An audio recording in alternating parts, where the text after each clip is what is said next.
And it's the biases and assumptions that shape who you are.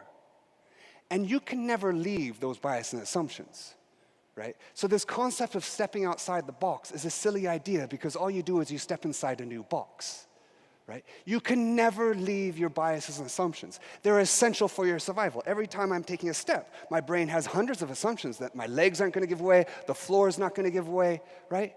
But they also constrain our behavior. So here we have an example. We call it your space of possibility, right? And this space is determined by your bias and assumptions. And at any point in time, you're like the little figure in the middle, right? And those dots represent the different possible next steps. And the size of the dots determines the value of those next steps. And notice that there's a big value step in the upper left. But you can't get there because your brain never makes big jumps. I can't get from here to the door without passing through the space in between.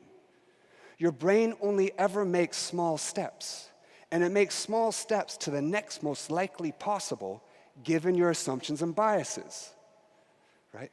But what might be possible for you is different from what might be possible from someone else because they have a different set of biases and assumptions. We all have our own unique space of possibility, which is why we all make sense to ourselves, just not other people, right?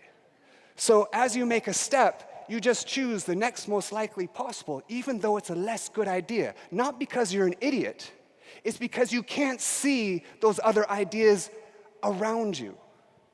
So often when you're in conflict with someone, it's not because they disagree with you, it's they can't even see what you're seeing. And what's more, your assumptions don't just stay inside your head, right? These aren't just private to you. You project them out into the world. This screen is not blue, right? The perception couldn't be closer to you. Light exists, it's just not colored. The color is a function of your brain. You are literally coloring that screen. You're projecting the color onto it. The perception is inside here, not in the world.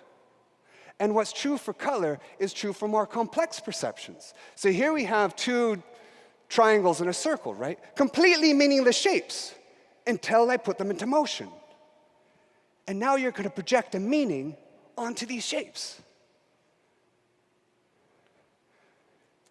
You hate one of those triangles, right?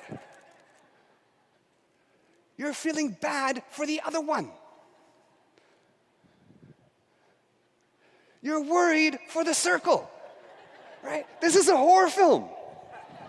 Right? You can almost hear the soundtrack.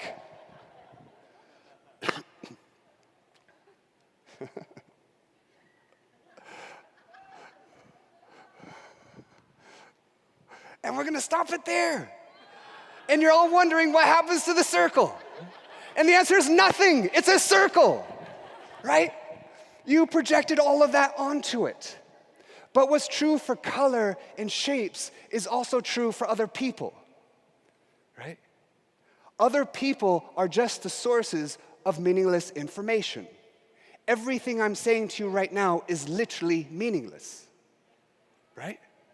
You're creating the meaning and projecting it onto me.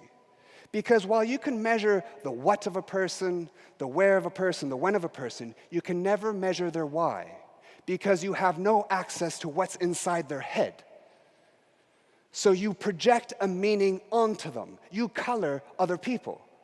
Every personality that you've ever perceived is literally inside you, projected outward. You are a massive group within. And when you connect with someone, it's because your projected meaning of them happens to coincide with their projected meaning of themselves, right? So to understand another person is to actually understand not what they're doing, but why they're doing it.